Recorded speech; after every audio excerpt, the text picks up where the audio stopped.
रखकर जला दी है। व्यापार होगा, व्यवसाय होगा, या फिर घर में रखा हुआ धन होगा, 15 दिन के लिए वो छिन्न होगा, वो जाएगा। पैसा टिकने वाला नहीं। बोलो, देखिए संबोधन। गरुण घंटी क्यों बजाई जाती है? मंदिर में घंटी क्यों बजाई जाती है? घंटाल क्यों बजाया जाता है? ताली क्यों बजाई जाती है मंदिर के अंदर? कारण क्या है? शंकर के मंदिर में घंटी क्यों बजाई जाती है? शंकर के मंदिर में उस घंटी को क्यों बजाया जाता है? ताली का नाद क्यों करा जाता है?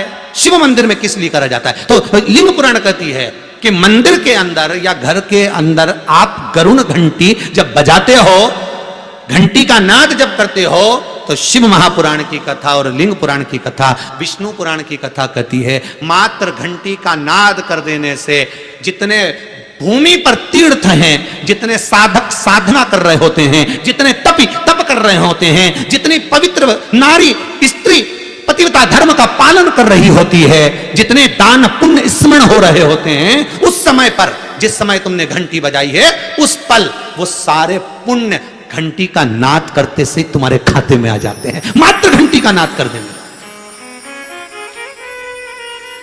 शंकर जी के मंदिर में जाकर ताली का नाद किया जाता है।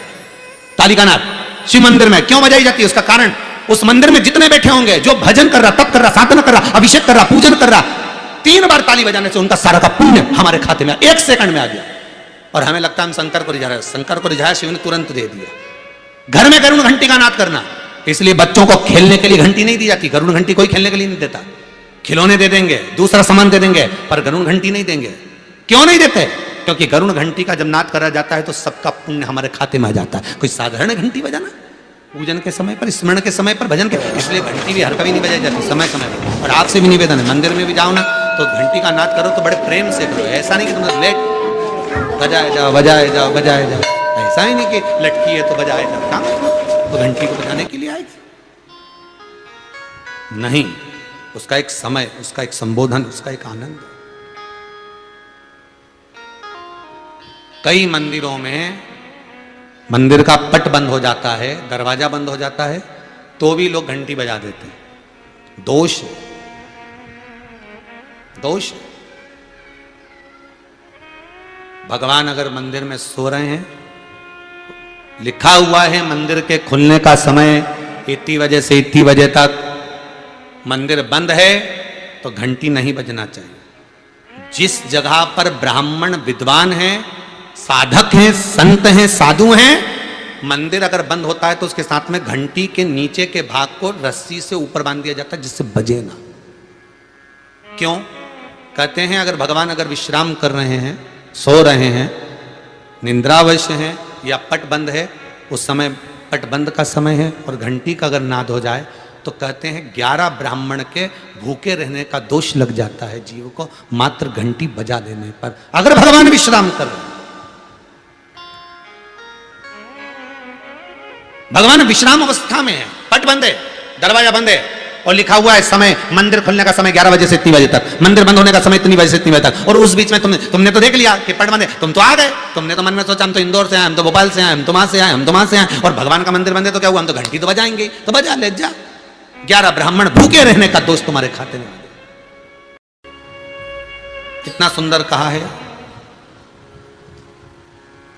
शंकर भगवान को बेलपत्र चढ़ी हुई वापिस चढ़ सकती है, पर किसी भी देवता पर कोई फूल पुष्प आपने चढ़ाया, कोई पुष्प आपने चढ़ाया, ठंड का समय है या बारिश का समय है, पुष्प जो चढ़ाया हो सकता है कि मुरझाया नहीं हो। होता है ना ऐसा कभी कभी कि पुष्प मुरझाया नहीं हो, या उसमें ताजगी हो, सुंदर दिख रहा हो, बहुत अच्छा हो, और वो पुष्प चढ़ा हुआ तुमने अगर एक बार उठा लिया, उतर गया, उतरने के बाद फूल कितना भी सुंदर हो, फूल कितना भी ताजा दिखे, पर वो देवता को समर्पित नहीं हो सकता। भले उसमें सुंदरता है। ठंड के दिनों में कई फूल ऐसे भी रहते हैं, भगवान के सामने आपने एक बार चढ़ा दिया, चढ़ाने के बाद वो रखे रहते हैं तो ऐसा लगता है कि बिल्कुल ताजे से दिख रहा है। तो कई माताओं की आदत रहती है उन्हीं फूल से वापिस श्रृंगार कर देती है, या उन पुष्प की रंगोली बनाकर भगवान के सामने डाल देती है, पर वो गलत है, वो गलत है। जिस दिए में बाती लगी हुई है, बाती पूरी जल चुकी है, उसकी राख या उसका काला थोड़ा सा भाग दिए के अंदर रखा है और आपने दूसरी बाती रखकर उसको जला दिया, तो वो जलाया गया जो भाग है लक्ष्मी को क्षीण कर देता है। 15 दिन तक व्यापार ठीक नहीं चल सकता। एक बार प्रैक्टिकल करके देखना। दिए के अंदर अगर कोई बाती जल गई, जलने के बाद ठंडी हो गई, ठंडी होकर उसमें राख पड़ी हुई है, या उसके अंदर कोई काला सा आप गोल बत्ती लगाते तो काला का एक भाग काला काला सा जला हुआ उसके अंदर रह जाता है। कई लोगों की आदत रहती है कि अब शाम का टाइम तो है, उसको कौन हटाए, उसी में अपन दूसरी बत्ती रख दो, जला दो, उसी में रखकर दूसरी बत्ती जला दो। भाग उसी में पड़ा हुआ है पुराना, और आपने दूसरी बत्ती अगर रखकर जला दी है, व्यापार होगा, व्यवसाय होगा, या फिर घर में रखा हुआ धन होगा। 15 दिन के लिए वो छिन्न होगा, वो जाएगा। पैसा टिकने वाला नहीं 15 दिन तक, चाहे कुछ भी कर लो, ठीक नहीं चल सकता व्यापार। तुम कितना भी दम लगा लो। कई लोग कहते भी होंगे कि हमारी दुकान तो 8 दिन तो अच्छी चलती, 8 दिन के बाद नए क्या हो जाता है, 15 दिन अच्छी चलती, 15 दिन के बाद नया जाने क्या हो जाता है। तो उसमें गलती ढूंढो कि हम गलती क्या कर रहे हैं। नहीं तो व्यापार तो अच्छा चल रहा है, ग्राहक भी आ रहे हैं, सब कुछ होता है। जब 15 दिन ग्राहक आते हैं तो 15 दिन क्यों नहीं आते, 8 दिन ग्राहक आते हैं तो 8 दिन क्यों नहीं आते। उसके पीछे तुम्हारा कोई कारण होगा। फिर अपनी गलती को ढूंढो कि हमारी गलती क्या बोले। तो उसमें आपको वर्णन किया था कि भगवान की बेलपत्री, भगवान का प्रसाद अगर पलंग पर रखा है तो दोषपूर्ण है।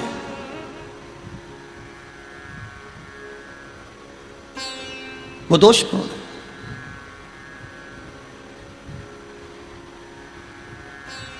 अब बाबा ने पूछ लिया, इंद्र मैंने माला आपको दी थी, वो माला कहाँ है। इंद्र कहते हैं मैंने तो एरावत को दे दी थी। एरावत से पूछा वो कहाँ है, मैंने तो अपनी मस्ती में फेंक दी, पांव के नीचे आ रही है।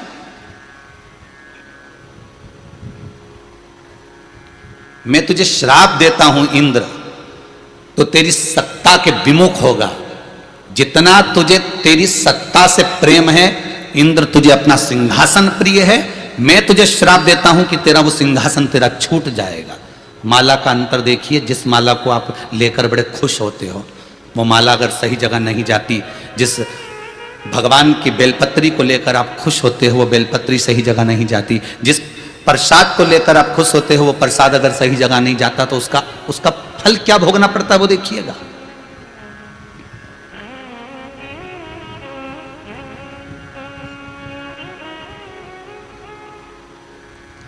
एक कथा आपको सुनाते हैं, वो कथा नहीं है, हमारे जीवन का प्रत्यक्ष उदाहरण, प्रत्यक्ष उदाहरण।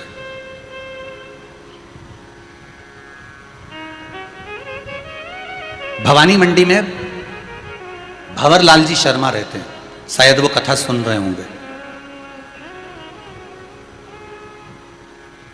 वो कथा सुन रहे होंगे, ये मुझे विश्वास है। उनका नियम था, हर महीने वो गोवर्धन नाथ जी की परिक्रमा करने जाते थे, और हमारा भी नियम था, हम गोवर्धन नाथ जी की परिक्रमा हर महीने करने जाते थे। कई बार ऐसा योग बन जाता था कि वो परिक्रमा पे हमारी कोई पहचान नहीं है, हमारी कोई जान नहीं है। ये भंवरलाल जी का नाम हमको तो बाद में मालूम पड़ा कि ये भवानी मंडी के रहने वाले, वो भी पूछा उनसे, वो भी रो रहे थे तब पूछा गया। ये हकीकत की कथा, ये कोई कथा किसी पुस्तक से नहीं है, ये प्रमाणित था। और उनका नियम था, गोवर्धन नाथ जी की परिक्रमा करते, लगाते, भगवान को शाम के समय पर वो बाबा को राजभोग धराते, गिराता था। खूब भगवान की सत्ता थी, खूब वैभव था, खूब पैसा था। जितनी बार आते वो आधा पीपा का, एक पीपा का, आधी बोरी का, एक बोरी का, वहाँ बोरी से राजभोग होता है गिराती में, तो वो भोग लगा देते, ठोर, मोहन थाल, लड्डू सब करते। अब धीरे धीरे बहुत उनका वैभव, बहुत पैसा था भंवरलाल जी के यहाँ, काम भी अच्छा था उनका, शायद पत्थर वत्थर का कोई काम था तो अच्छा। 6 महीना 8 महीना लगातार परिक्रमा उन्हें हर महीने करी। हम भी जाते रहे परिक्रमा, हमने भी घनी करी। तो धीरे धीरे व्यापार उनका थोड़ा कम हुआ। जो उनका पत्थर का काम था वो धीरे धीरे एक जगह का कहीं बंद हो गया, दूसरी जगह का भी बंद हो गया, तीसरी जगह का भी बंद हो गया। बड़े दुखी हो गए।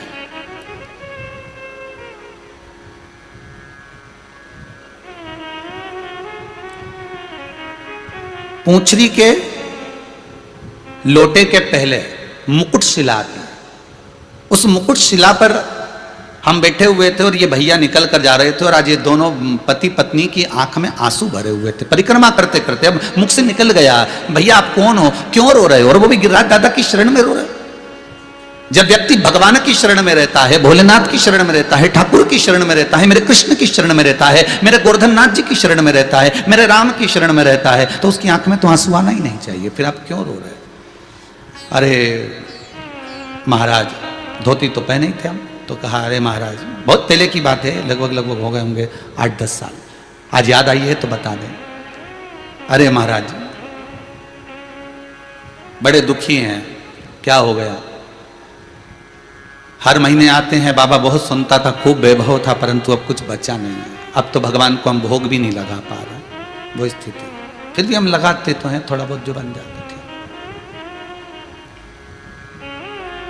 हमने कहा कुछ नहीं, गिरिराज बाबा से विनती करो, ऐसी दशा क्यों लाकर छोड़ दी? दुख दिया है आपने तो सुख भी तो आप दोगे। आप विनती करो बाबा से कि ऐसा समय क्यों लाए हो, यह समय आखिर किस लिए आया? महाराज विनती तो हम हर बार आते हैं, हर बार करके जाते हैं। पहले परिवार समेत आते थे, अब तो दोनों आ रहे हैं। ठीक है, हाँ हमने देखा है आपको 2-3 बार, आप 2-4 बार परिक्रमा में दिखे हैं, दूध चढ़ाते, भोग लगाते।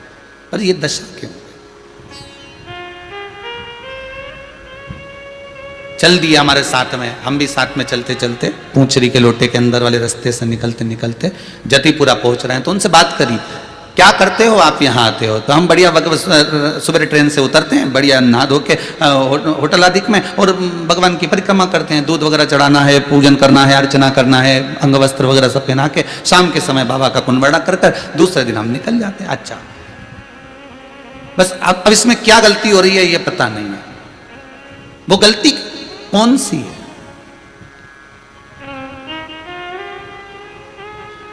स्कंद पुराण में एक चीज बहुत पहले पड़ी हुई थी, बेलपत्री हो, प्रसाद हो, माला हो, इसका जब अपमान होता है तो व्यक्ति को रोना पड़ता है। ये स्कंद पुराण कहता है।